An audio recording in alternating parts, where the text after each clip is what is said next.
Yun pala yung meaning ng skin amazing, Lord. Kaya pala siya amazing because of your grace.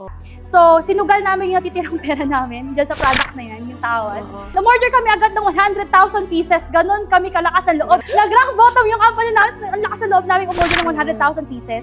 Sabi namin mag-asawa, mauubos ba natin to? Yun yung tanong ko sa kanya. Pag naubos natin, thank you Lord. Pag hindi, bawi. Naalala ko July 2 yung unang order. Within 2 weeks, naubos yung 100,000. Wow, Nag-viral siya sa galing. TikTok. So, nagkaroon na ng meaning yung skin amazing. Oo. Kasi because of that, nag-viral yung product, bumalik yung aming mga employees.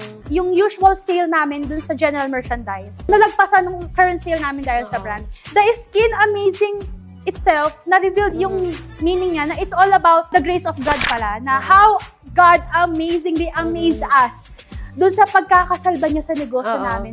How God amazed us na kung paano niya ibinalik yung mga tao namin. How God amazed us na mas napigyan pa namin ng opportunity yung mga ibang tao na bago namin na-hire. Na yun pala yung meaning ng skin amazing, Lord. Kaya pala siya amazing because of your grace.